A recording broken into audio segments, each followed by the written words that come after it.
I'm Eric Chemi, and this is Politely Pushy.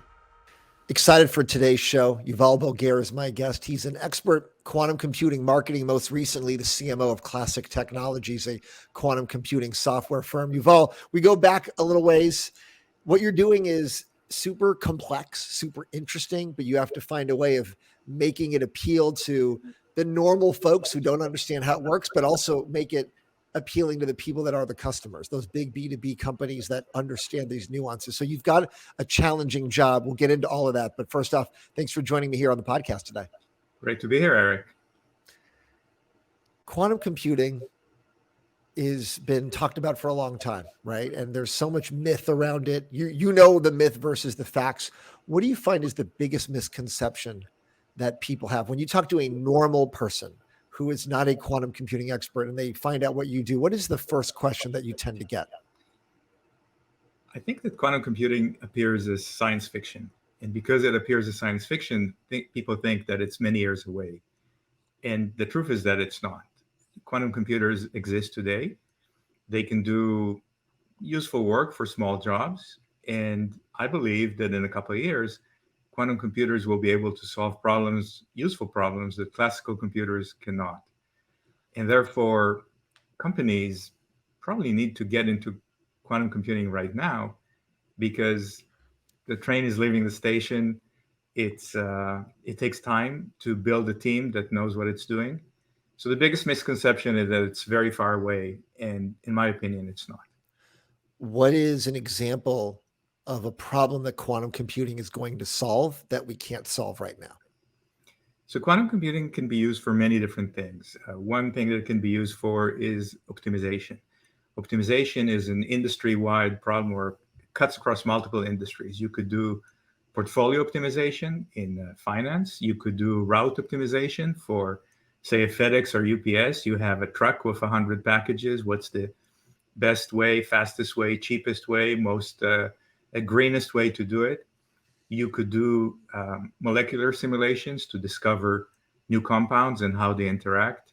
So there are many good things that can come of quantum. Quantum does have a couple of side effects. Yeah, I was going to say, you mentioned those are the good things. What are the bad things? I mean, everyone talks about cybersecurity. All the passwords are going to get hacked. Encryption will mean nothing. That's the one that I always hear, but you said a couple of side effects. Let's hear that one and a few more.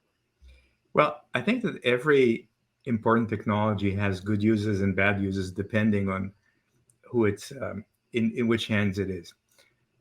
Quantum computing has captured the imagination or is concerned by CISOs, Chief Information Security Officers, and CTOs, because there is an algorithm called Shor's algorithm that can take really large numbers and find their prime factors. The reason that's important is that most of today's encryption protocols are based on that. So when these encryption protocols were created, the thought that it would take classical computer billions of years to crack it. But now, with upcoming quantum computers, that may be minutes or hours. And therefore, there's a big concern that people armed with a sufficiently strong quantum computer can all of a sudden break into secret communications, whether it's credit cards or health records, and so on. So there's a whole field of quantum resistant encryption and quantum communications and so on that are designed to mitigate that threat. Is this going to work for a while and then the next version of quantum 2.0 comes out and then those mitigating factors don't work either? Well, there are different kinds of solutions. Some are more short-term, some are more long-term. But yes, the thought is that you could create a communication channel that's resistant to quantum hacking. The issue, of course, is that most of today's communications is not. So you may have bad actors that are capturing encrypted data today with the expectation and hope that they could crack it in 5 years or 10 years. Now, what I bought at a restaurant 5 years ago is immaterial, but maybe my health records are. So there's places you value visited, in capturing it now and cracking in the future. or places you visited, things that you've bought that may not be a restaurant you visited, but other things that you've bought that you don't want people to know about, or maybe you don't want your wife to know about or your family to know about. There's all kinds of things that people want privacy, or things that were legal at the time, but the way that politics works sometimes. Retroactively, those decisions no longer look the same in the light of day in the future, right? So something that you did that was fine is no longer fine now. So there's certainly a lot of issues there. But you say all this with a smile. You answer these questions with a smile. Are you not worried about these things, or do you think these issues are more hype than reality? Like what do you truly personally, Yuval, what are you worried about when you think, okay, here's how quantum can go wrong? Here's what I'm afraid of that could be a problem. So first, I'm an optimistic person, so I say many things with a smile. I do think that the good in quantum outweighs the bad. Um, One issue that's been talked about is sort of the geopolitics of quantum, because if you have a nation or a nation state that has a very powerful quantum computing that let's assume is way ahead of others, then all of a sudden it could do things uh, that create very significant geopolitical leverage. So, for instance, if one country all of a sudden has much better vaccines or has more efficient communication or transportation networks, or can crack the other country's encryption, that is a big deal. So, quantum computing is not just a local issue, it becomes a global issue. And one of the things that we've seen is that many countries, the US included, but also Japan and Israel and Germany and France and many others, have started national quantum computing programs to make sure that they're not behind the quantum race and they have access to the appropriate technology when the computers are powerful enough to be truly useful. Classiq in your past role was all about the software, right? We always hear about quantum computing hardware. There's also the software. What are the other components that people aren't thinking about when it comes to everything it takes to make quantum work? So quantum computing is very difficult to achieve. It is a very sophisticated machine. First, you start from the qubits themselves, the quantum bits. There are many ways to do them. Some use photonics, some use superconductors, some use the neutral atoms, and so on and so on. Then there's a whole layer of control pulses. How do you make these qubits behave in the way that you want? And then there are higher layers that are um, closer to the application that allow you to express what is it that you want the computer to do. Today, when we design a website, we don't program in assembly language. We don't know what are the opcodes of a particular CPU. We don't know how the CPU perhaps is built. We don't have to. And we have to follow that path that we followed for so many years in classical computing in the quantum computing world. So generate something that would make it easy for people who are not quantum PhDs to create the useful programs that they so desire to take advantage of the power of quantum computing. You went to school in America as a younger kid, then you went to college, university in Israel. You're back in America, but you've got experience internationally. You mentioned different countries doing different things. Are there some countries you think are doing a better job with this than others? Certainly some countries are doing a better job than others. Sometimes it's a Can you philosophy, can it's you a name government them? philosophy. Are you able to name them? Or are you going to get in trouble if you name them? Do you disappear? Does someone in a black coat take you away if you say something wrong?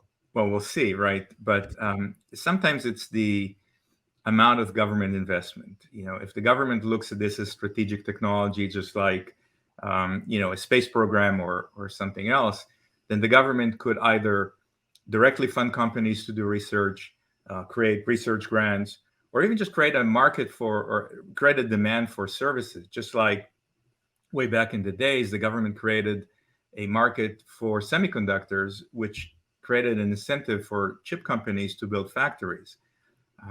So there's supposedly a huge national investment in quantum in China. There are billions of dollars invested in Europe. And I think that the right solution is probably some mix of private equity, private enterprise, but then government assistance to make sure this is just too important to ignore.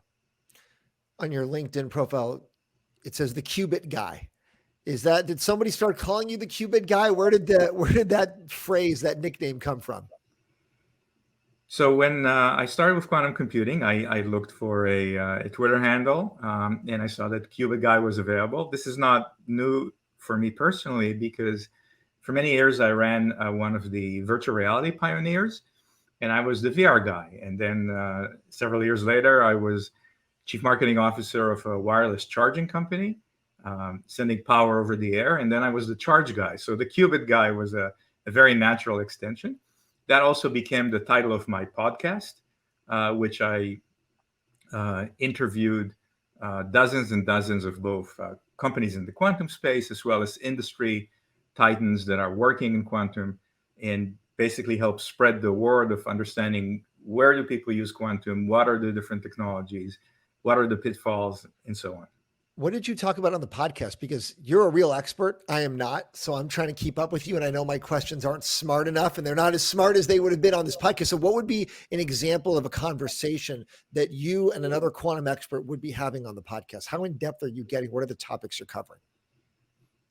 So if this was a guest from a company that's using quantum, so for instance, I hosted Steve, who runs the quantum program for MasterCard.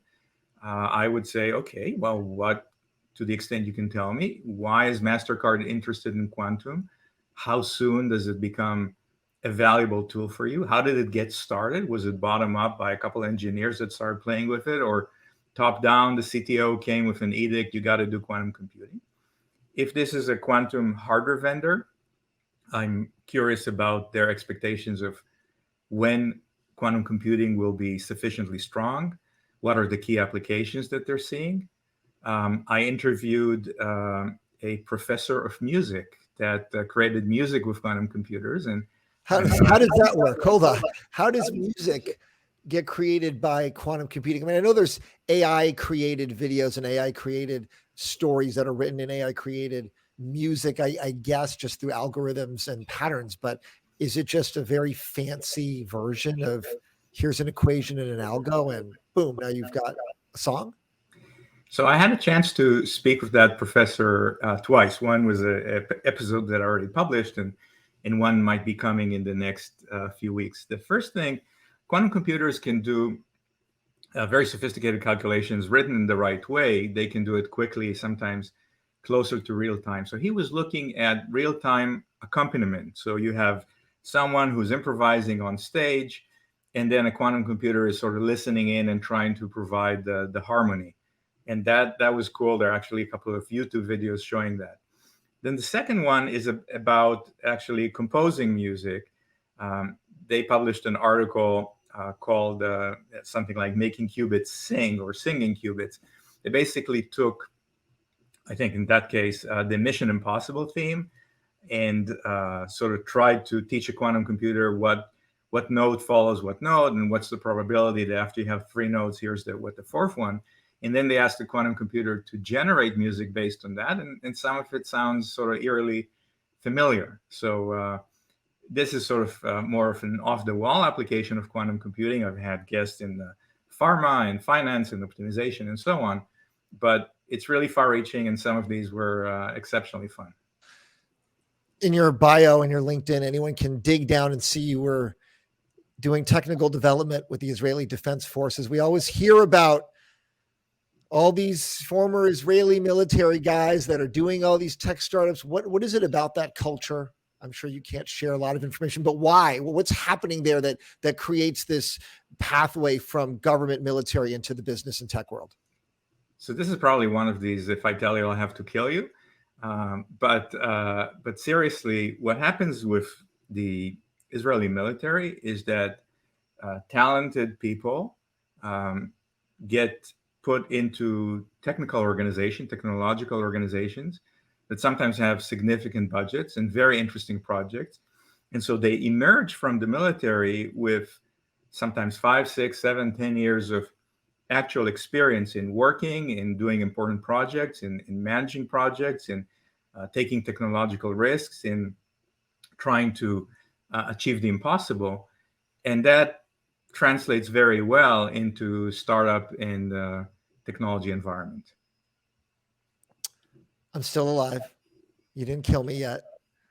You gave a pretty good answer. I know there's more in the details there, but we'll let it go. When you're doing your marketing work for quantum, like we said at the very beginning, it's a mix of people who don't understand and a mix of people who do. So how do you tailor the messages for different audiences, and how do you stay consistent with your messaging and your marketing when you're telling two very different stories? That's a great question. And I think you have to tell both stories at the same time. Maybe not in the same sentence, but you have to keep telling both stories. You have to tell the vision story about quantum computing. What could it do and how could it impact pharma and supply chain and chemistry and encryption and so on? Because you need the executive support. You need to have budgets allocated to this. You need to have attention allocated to this. You need to have people who are either willing to take a chance or are worried about their competitors ahead. So you need to continue to tell the executive story. At the same time, you need to tell the technical story, because there are people who are working on quantum. And so the last thing that they need to hear is something like classical computers have zeros and ones, and quantum computers have qubits that are 0 and 1 at the same time. They've heard that a million times. So they want to know, how can your product or how can your service make my life better? How can I create better circuits faster, or something that I couldn't create before?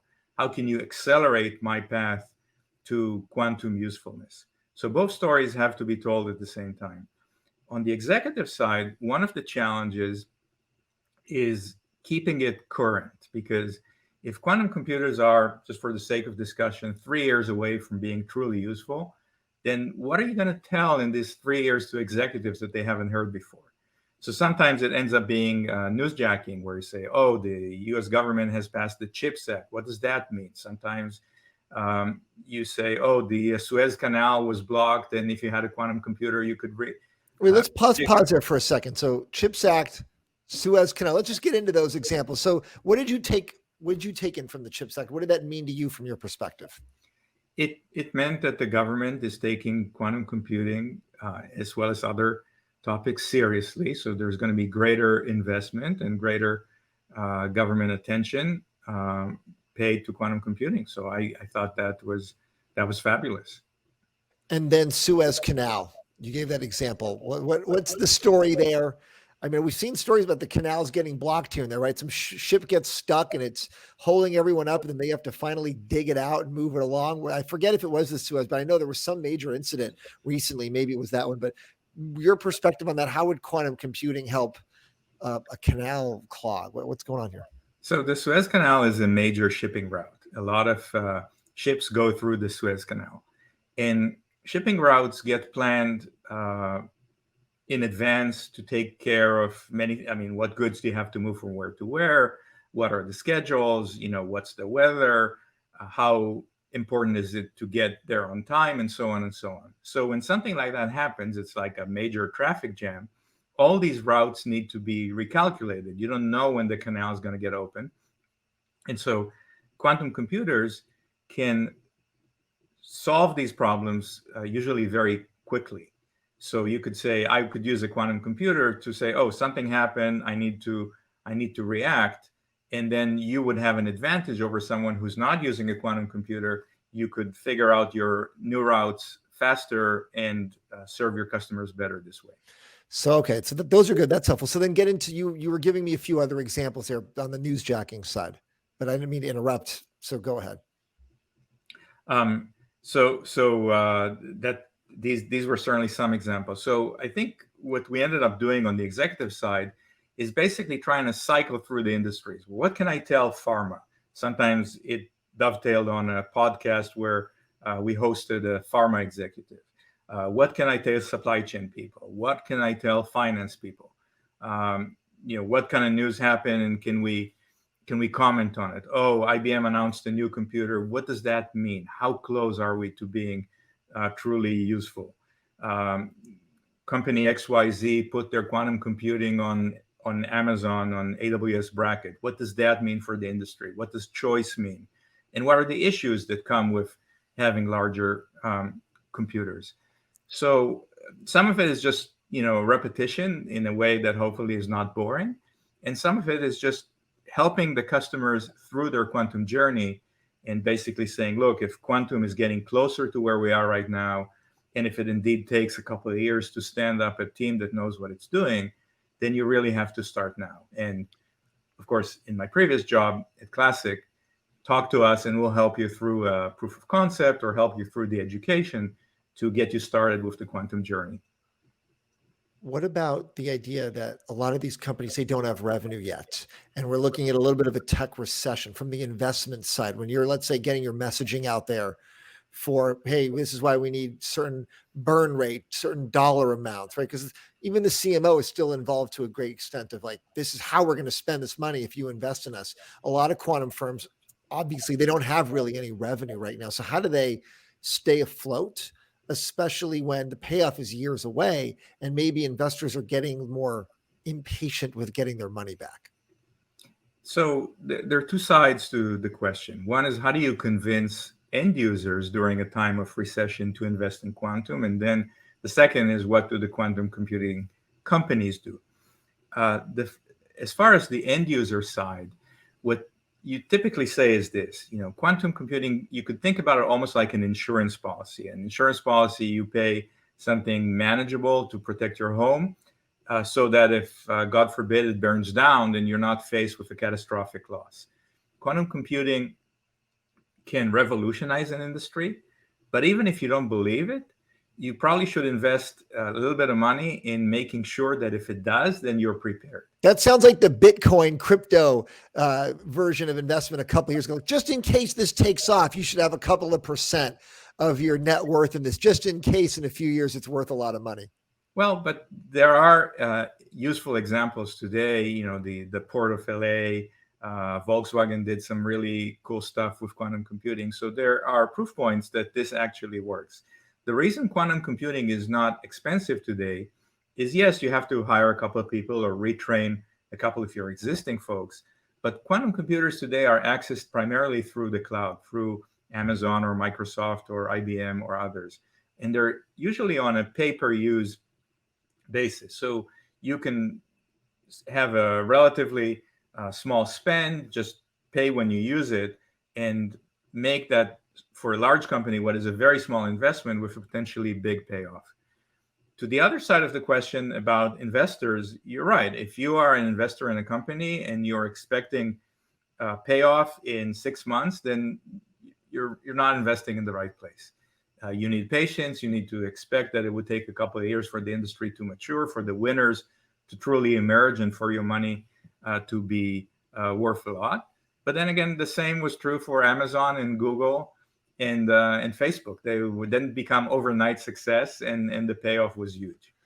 When you're talking to possible customers, those end users, again, the ones that would be buying the product, what is typically the biggest hurdle or obstacle to get them to sign up? Is it just the uncertainty? Is it the long time frame? How do you get them over a certain talking point? Like, what am I trying to say? What's the most common obstacle that you feel like you're trying to convince somebody of how they need to get to their decision?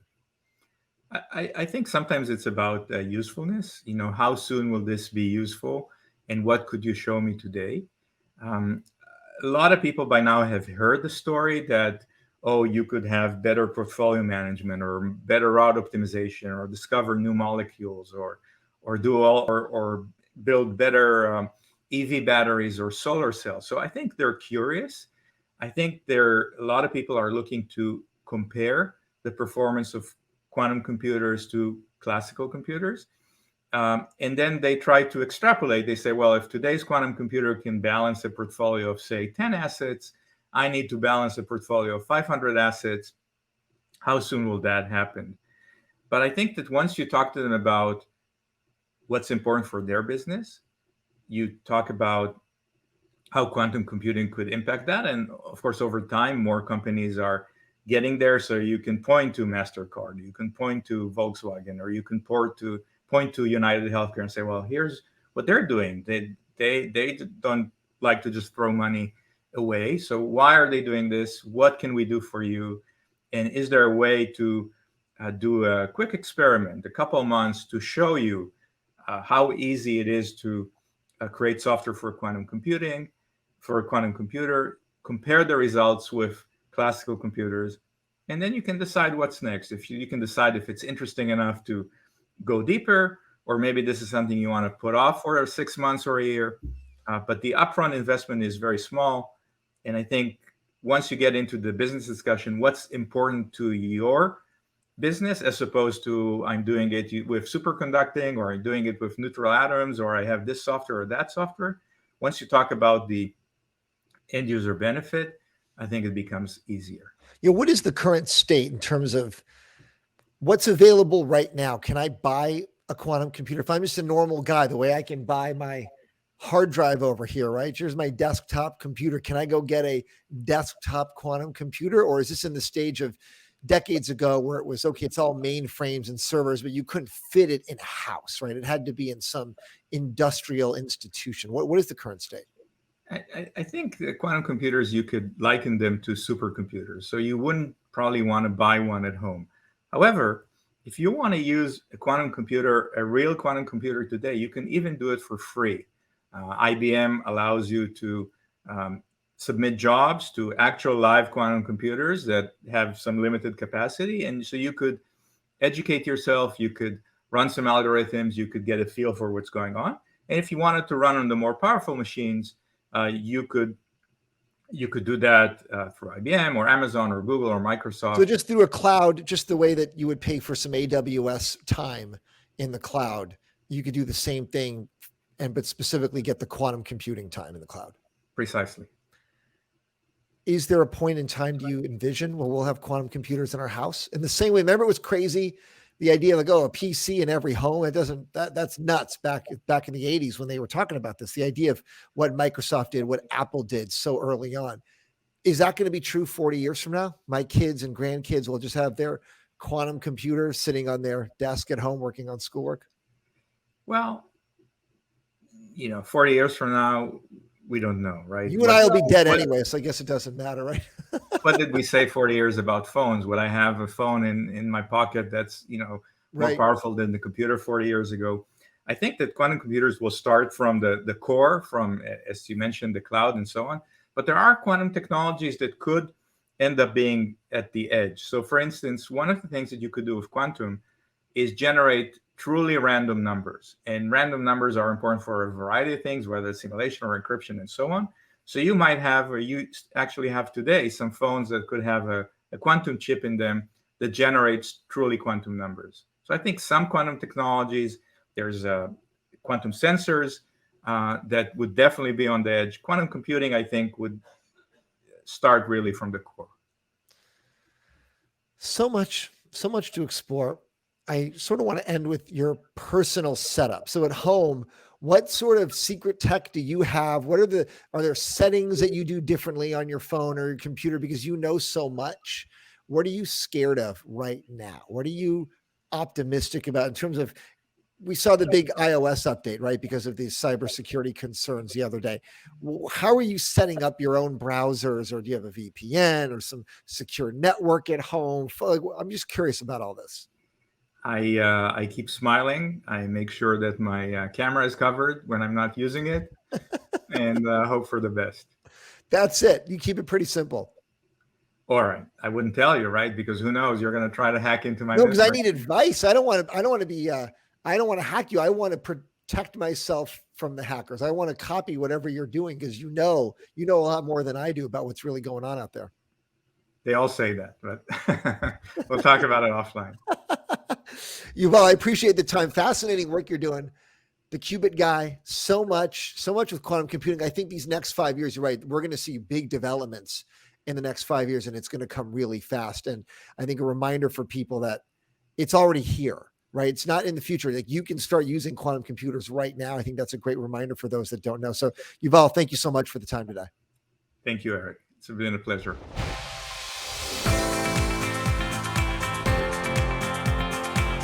Thank you to my guest, and thanks for listening. Subscribe to get the latest episodes each week, and we'll see you next time.